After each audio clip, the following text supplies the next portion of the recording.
Reviews. My name is Randy. I'm Justin. I'm Norm. And I'm Zach. Today we are going to give you a maybe, possibly honest opinion, sometimes bold takes, and hopefully not too much questionable wisdom. Yeah, he'll be honest. Yeah. Today we're doing part 2 in our distillery series for Bardstown. These are the shelf available products from different distilleries, and we have a rating system that you can follow us individually and as a team here. And the link is going to be in the description below to that rating sheet. Yeah, what's really nice about what we're doing tonight, it's really exciting because we're not just doing one origin, we're doing 2 origins. We're doing the black label, the high wheated, and then we're doing the tan label, Bardstown Bourbon Company, ultra high wheated. So that'll be a nice comparison, I think. Ultra high wheated. Nice. Ultra. They have a new product. Ultra high. Zach's got the stats, I think, on this one. Yep, guys, we got 2 6-year age-dated products, but we'll get started with the bottled and bond, the black label. It's coming at 100 proof, 68% corn, 20% wheat, and 12% malted barley with an MSRP of $50. All right. And guys, if you could do us a favor, if you like our content, if we gel with what you like to see, and honestly, we will give you honest opinions, bold takes, and some questionable wisdom. Please help us by liking, commenting, subscribing, and also hitting the notification button so you know when we're doing stuff. It really does help us out, grow this, and continue on our journey. Yeah. Or if you don't like what we're doing, still comment down below. Yeah, commenting. Either way, you're helping us. Troll away. Right. Either way, let us know about what you think of Zach's Soundgarden t-shirt. Yeah, we are going to say some stuff that you Best can friend get band. All right, let's get in on this nose. This is the high wheat or the ultra high wheat? Which one? It's the high wheat, not the ultra. The black label. This is the standard. Just the black label. The standard origin black Standard label. origin. The standard, yes. Okay. Yeah. I got a little excited there. I actually like how you say that because when you were doing it, I was like, "How's he going to save this?" And you went ultra high wheat. I'm like, "Holy shit, we got a new product!" Okay. So the nose. Let me reset here. Yeah. Man, this one. Let's not let Justin crack because he doesn't like wheat. No, I'm just kidding. Yeah, I have a wheat issue. This one crawls up my nose a lot more than anything I've had recently. Like an inchworm. I mean, it is a ton of sweetness. I don't get a lot of like the typical like wheat funk. What is wrong with you, Zach? Oh yeah, like an inchworm. It was so. Oh, sorry guys. I'm tracking. I was dying on that one. All right. I just get a ton of sweetness. I do get a lot of like the ethanol in this, like crawling up my nose a little bit there, more than anything else. Man, I can't really. I mean, I've just got like typical bourbon notes here. I don't have anything special to contribute here besides like vanilla and caramels and brown sugars and a little bit of oak, which is not going to be very helpful. So maybe you can help them out, Norm. Yeah. So when I smell this initially, I agree with you with the oh my goodness, with the inchworm, the whole situation there. But it's 68% corn, and it doesn't come off corny. Like when we think about Bardstown distilling their own stuff, 6 years old, it's not crafty. This smells really good, and that's not a really good take, but it's a good smelling. But it's not a hot take. It's not a hot take. It smells good. It's not overly weeded as far as I'm concerned on the nose. It is sweet, and I'm excited to get into it because I love sweet bourbon. So, Zach. Yeah, outside of the regular bourbon notes, as Justin mentioned, the one thing that's sticking out to me on the nose is I'm getting a strong butterscotch candy. And I'm liking that. But that's one thing I'll add that's unique so far. Yeah, Randy? I mean, and to be fair with what Justin's saying is it's not. I mean, it's not that it's not helpful. I mean, it is what you're getting. You're getting a standard bourbon profile. The only thing I would add is I'm getting like a Milky Way vanilla nougat kind of on it. Ooh, that's a good call. Cool note. Yeah. So I mean, I'm getting that all day long. Smelt it, and it hit my, like that memory reserve of something like a happy like flavor profile, and it's there. I haven't had this in a long time, so I'm really hoping it stays Yeah, there. it's been a while. So this is part 2 of Bardstown, and we just did part 1, and this smells proofier than anything, which is accurate to because we just had the rye and the white label. But it definitely comes off hotter than those two, for sure. But you ready to get it on the palate and maybe get some notes going that way?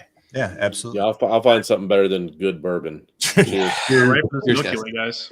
Hey, and for the record, we are not drunk. We're just a bunch of idiots laughing our butts off at each other. This is legitimately fun. Okay.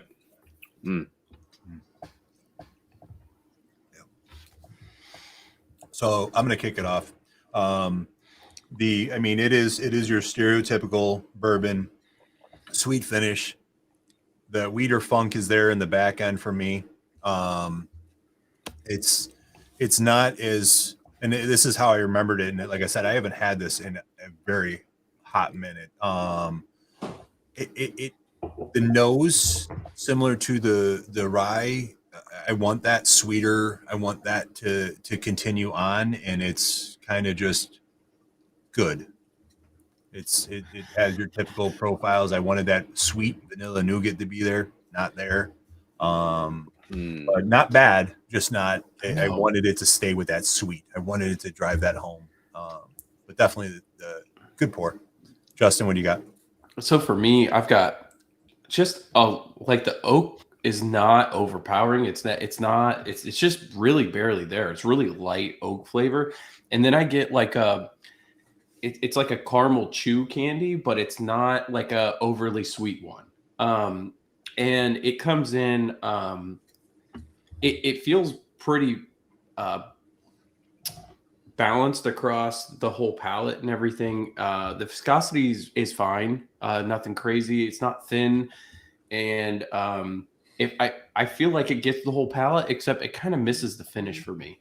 It kind of goes front, mid, and it kind of dies. But I mean, we're talking. What did it prove? Are we right at? This is a bottom bond. 100 right? This bottom is right bond. at 100. Yeah.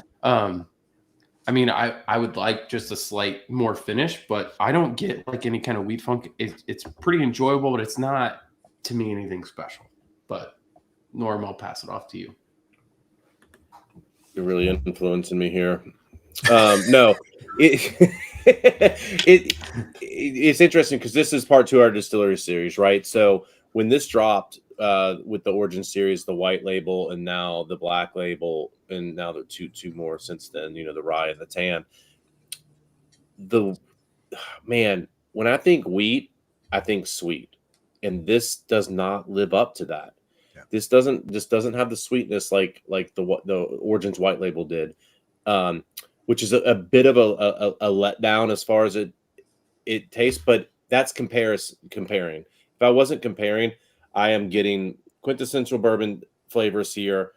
A little bit of wheat funk, but it's not overpowering. I would have a hard time placing this as a wheater, honestly. It's not crafty. I think it drinks at the 100 proof, but I think it falls off kind of quick after that. It's good. It's good. Zach. I'm actually really enjoying this palate. It hits me with a little bit of sweetness up front. It does kind of carry over. It is a full palate experience for me. It ends really interestingly for me because it goes from like a shortbread cookie to a caramel corn, and then in the finish, I'm actually getting like a milk chocolate, and that whole journey across the palate, I'm really enjoying, and it's hitting me with really good baking spices. Again, this does not have rye in it, I don't think. Or wait, no, it does. No, it doesn't. Okay, it does not. No, it does not. And again, this hit me with really good like spice levels, and I love spice levels in my finish. So this one's sitting pretty for me. Yeah, I would add on to what Justin said. The finish does, and Norm said it as well. The finish does fall off. The white label bourbon for me had that oak, which was impressive for the age. Yes. This tastes like a more of a traditional bourbon to me. And this tastes what I would expect a 6-year-old to taste like, where that one tasted farther along than I would expect it. This is more of what I think of, where it's starting to hit that 6 years, starting to get flavors, sweet. Yeah, not a bad pour. I'm not knocking it. It's just I find myself searching, and I do get the spice you're talking about, Zach, a lot. I get that, and I love that. I do love that mouth tingle, that warmth. Like when you drink it, your whole body warms. Yeah. There is one thing I do appreciate it. Oh, go ahead. Yeah. No. Zoom in. There's one thing I really appreciate about it, guys. It's very important. Bring the camera in.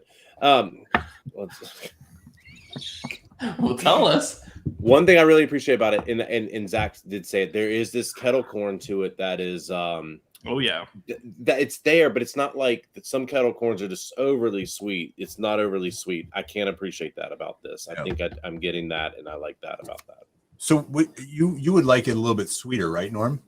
I would like it a little bit sweeter, yes. A little bit. Un poquito.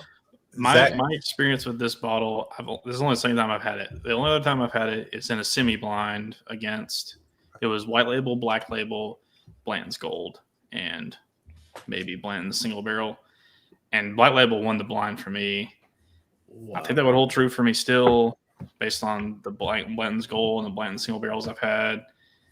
This is my bourbon profile because it's just a tiny bit darker, but it still has the sweetness notes. I think it leans more into those like chocolate type desserts than the sugary type desserts that I really enjoy. So just wanted to give that tidbit. Yeah. I think the only thing I could add to this is if you've ever had my daughter's diabetic, type 1. So I've had these a couple times here. It's the sugar-free caramel candies. Yeah. That is what I'm getting. Burgers. Interesting. Yeah. Like the sugar-free ones. Because it has like that artificialness there, but because there's just no sugar sweetness. And if this had the sugar sweetness with it, I think this would be really good. That's where it falls off for me. So I want to say something, but I'm not, because it goes into the next one we're sampling. But let's get on to a score here. So Justin, you want to kick us off? Man, it's tough. I enjoy it probably more than the white label. But it's still not something I really want to have around. Like, it's just not, I don't know. It's just not special. Like, you know what I mean? It's not unique in any other way. It's almost it did not push the needle in the market. It doesn't really do anything for me. It's not like I'm upset by it or anything, but I'm like probably at a flat six. So it's shelf. Oh, yeah. When I think about going into the store and I think about the price point this is going to be at, in my area, it's $45 to $49. 100 proof, weeded. Yeah. Is it shelf worthy, or am I consistently picking up the white label? I'm consistently picking up the white label.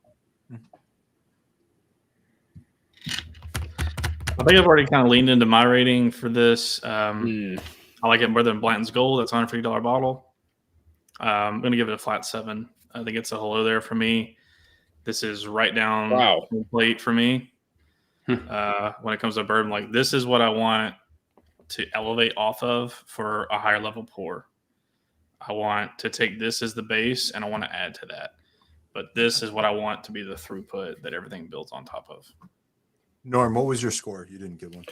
Yeah, I'm still working through it, but man, I don't want to crap on this because I do it. There's stuff I appreciate about it. I'm just trying to think who it's for, who's going to watch this video. Have you guys had this? Let us know below what you think about it. But I'm going to go flat 6 because if I was traveling and I went to a store and you see all this sea of bourbon on the shelves and I saw this, I know what I'm going to get from this. I would probably pick this up in that price point for this proof point. So 6.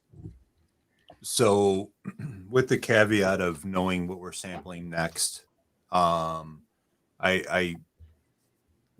from what I remember videos of YouTube channels reviewing this and saying it was exceptional. It was, oh, this is my favorite. This one's my favorite. White, black, white, black. It was like this whole big thing. And like, and I remember trying both of them and thinking the white was better for the money. It was more experience. I think that for a enjoyment pour, it's good. It's good. It's fine. It's drunk uncle special for me. It's a high drunk uncle special. It's a 5.8. Okay. I don't think it's shelf worthy. I don't think I would go out of my way to get it if I ran out, not buying another one. Yeah, but that's not a knock. It's good. It's something that you can definitely enjoy. I have a hard time because Zach, I don't think you've tried the tan label yet. Nope. I have, and it is heavily influencing this score. Can't affect it. I can't. It to me, that was what this was missing. So I see. You're saying they should have skipped this black label and went right to the tan label. Yeah, it's like it's everything I wanted, and I'm going to go into it in depth, but it I can't help but have it affect me because I know what's coming. Well, let's see if that holds up. And I hope it holds up. If it doesn't, I will be 100% honest with you and tell you why. But no matter what, at the end of the day, this is my rating because I always felt that it was good, not great. Yeah, so me at a 6. I think personally for me, I like the black more than the white label, right? Mm-hmm.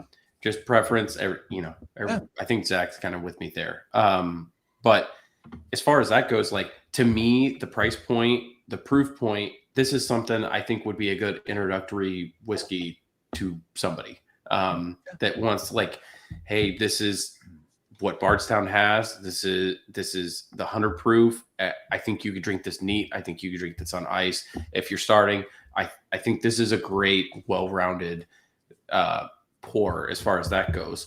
Whereas what we're going to get into, the tan label, definitely leans more towards like a maker's profile and things like that, which we'll get into. But that's kind of where I'm at on that.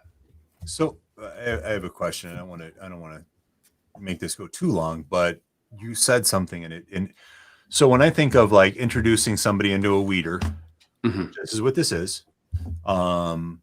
Price point.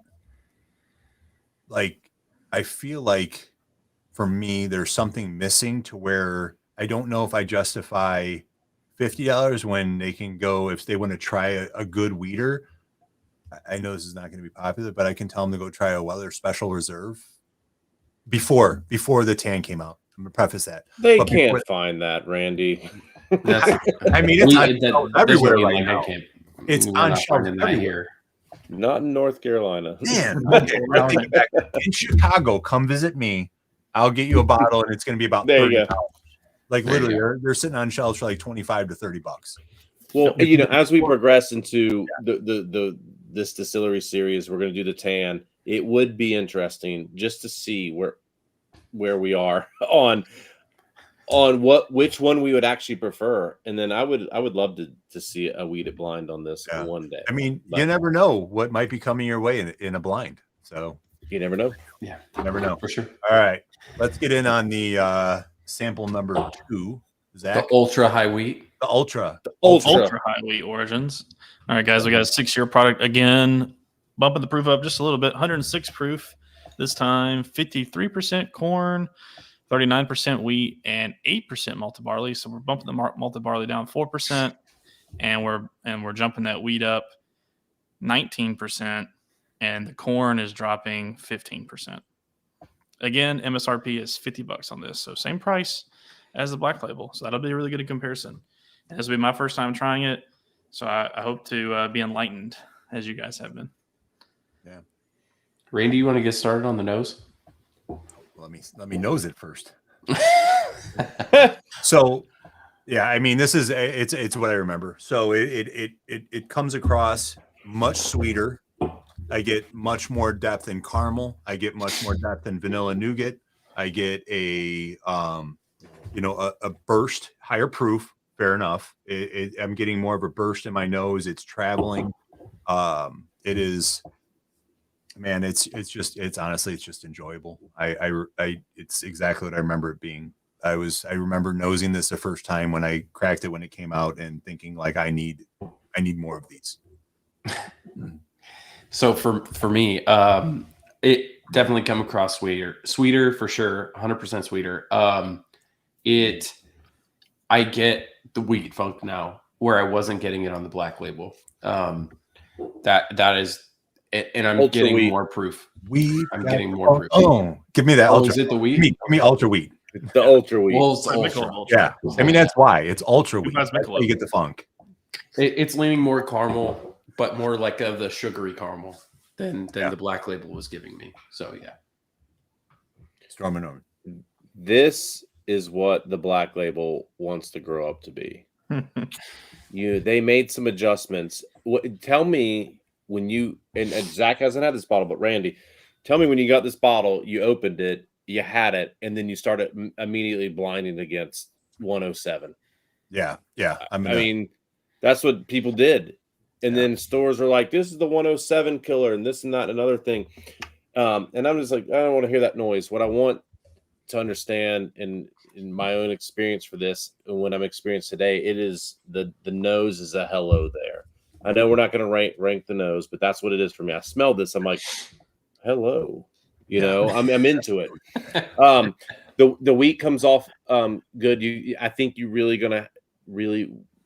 need to like wheat, but I don't know. This might change your perception of wheat, because when you think of wheat and you think of Maker's Mark and you think whatever, this I think might change your perception of that. It's sweet. It's wheat. It's what I want to be into. Forget the sweet wheat 1792. That stuff's trash.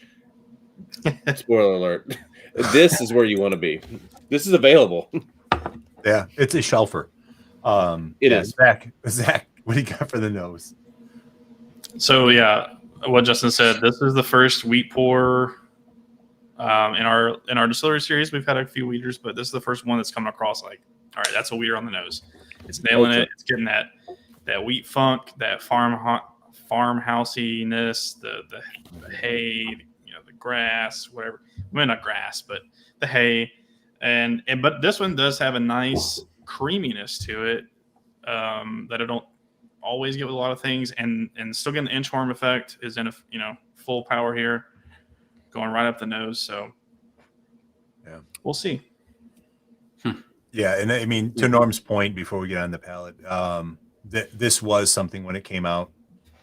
The fact that it was a shelfer, the fact that it was $50-ish, right? 50-ish, yeah. I think it was like 55 when it first came out at most stores, but yeah, I mean that's what we did. The second it came out, we did it, and it came out at the same time as the Heaven Hill Grain to Glass wheated, which was $100. You have your Weller 107s, which at the time no one was finding them. They were still at $100+ secondary.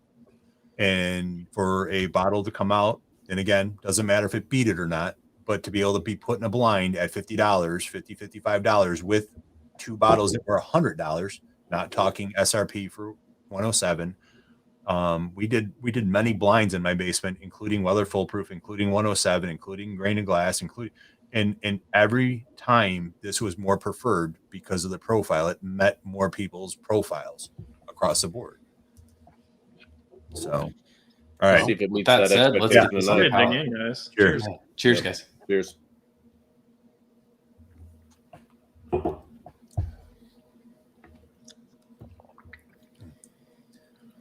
So, right off the bat, palate wise, Zach. I'm getting. I mean, it's one of those ones where I think Norm said it 100% best. This is what Black said when I grow up, I want to be. It is much. The explosion in the mouth. The Black came in mild, sweet, soft. Never really did much to me as I was drinking it. This is more of an experience pour for me. Yeah. It definitely has more of a wheater funk. It is ultra wheat. That's the new thing. It is. But it's I think it says it on the label. yeah, I'm pretty sure if it doesn't, we're going to write it on there. We'll Take it change the normal label. next Known. Weather Millennium release. Yeah, I mean, yeah. So I'm not even going to talk anymore. I want to get all the way to Zach. So, Justin, what do you got? Okay, so for me, I'm gonna be the hater here. Ooh. I don't like it. Wow. It's I'll say this though. The palate is the best of any of the origins. The palate hits everything you want it to hit. It ramps up. It hits that spicy finish. It's the best of all of them on the palate. I just don't like the flavors. It's a lot more wheat, and I just don't like that for me. But I will say I do think it is the best palate out of any of them. I think it hits everything you wanted to hit on a palate. I just don't like the flavor for me.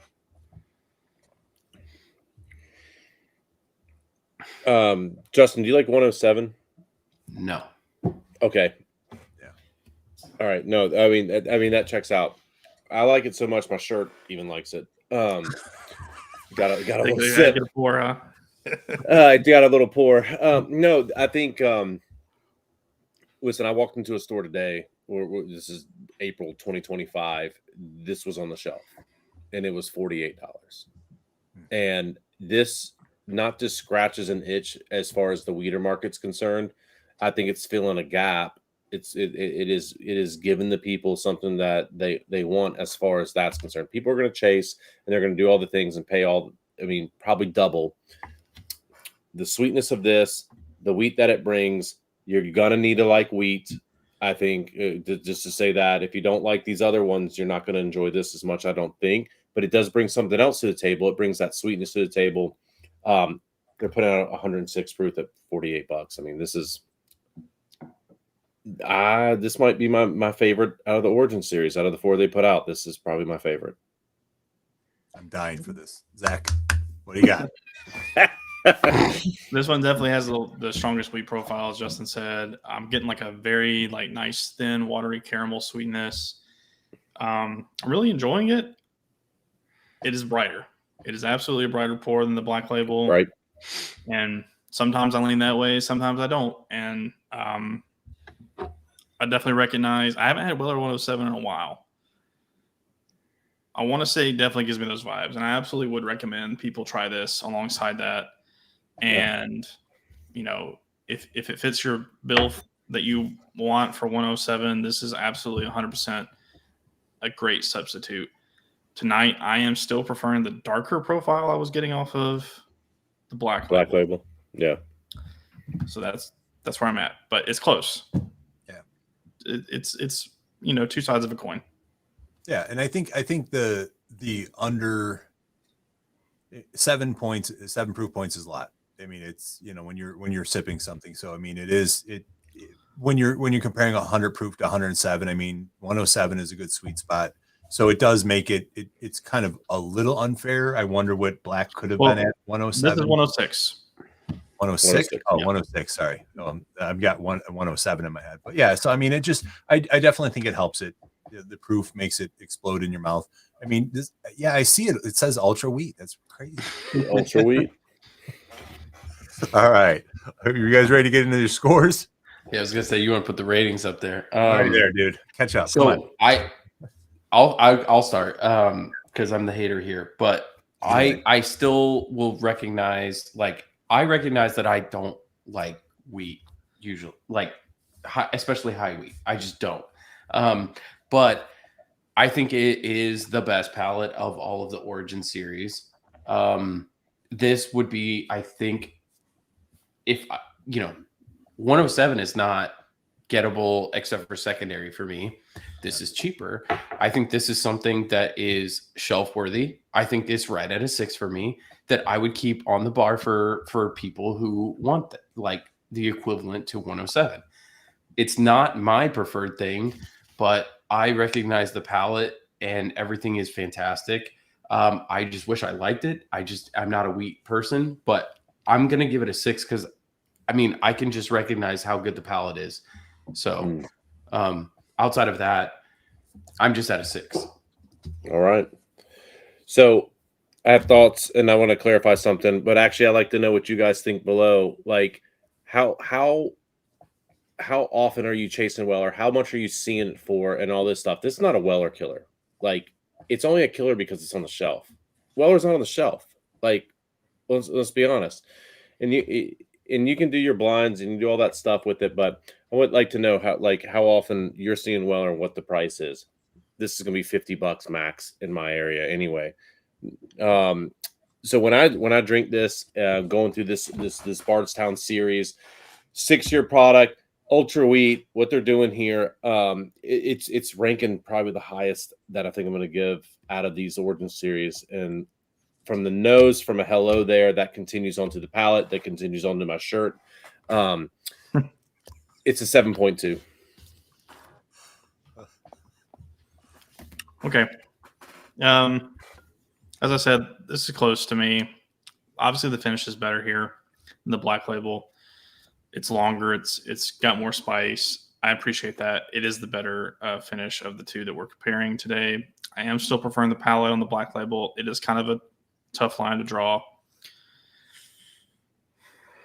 I would love to blind this, and I think we should earmark also this bottle for a blind going forward.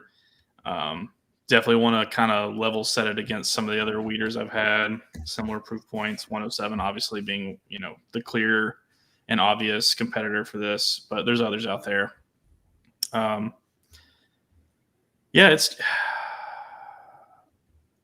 I'm about to go like a 6.8. I'm gonna give it a shelf worthy. It's right there with it.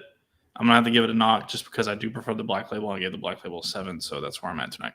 You think it's that darker fruit that you're getting in the black? Just a darker, yeah, because this is like bright caramel, and then in comparison to the like more like chocolatey and the kettle corn that like leads to chocolate. I just love that journey on the palate. Look at how upset you're making Norm, Zach. Just no, I'm here to learn. So upset you don't like the ultra wheat. No, hey, it's close. I mean, if you gave these to me and blind, and you put 107 in there, you put Ben Holiday in there. I don't know if they make one that's in that same proof range, but it would be interesting to see. I would love to do it. Yeah. All right. For me, I definitely think it's in the range of Weller products. I think it's in the range of your higher wheat or ultra wheat products. I don't compare it to like a Makers. Makers is a French oak. That's a different Look, profile. it says ultra on there. Yeah, I mean, it's. I don't know how that happened. That was your face. Questionable wisdom. Yeah, questionable wisdom here. So here's the thing. I was blown away by it. I think the nose is amazing. The palate is amazing. I think in context with the price is why I find it so amazing. It's shelf value. It's value. It's readily available. I love what Bardstown is doing with products, making them readily available.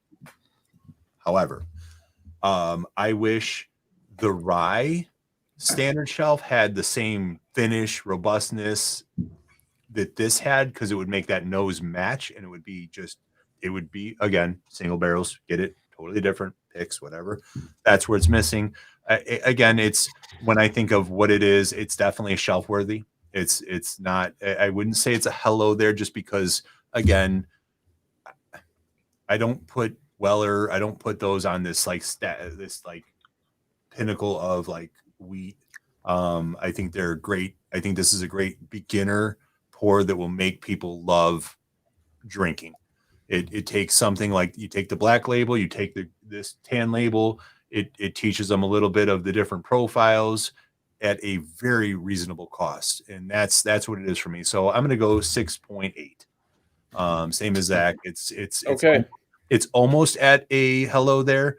It's a hello there because of the experience I had, but keeping it in context with what I am value, taste, everything. 6.8. I'm happy there. But it's like, not your circus, not your monkeys, It's not my circus, not my monkey. I don't make this shit. I just review it.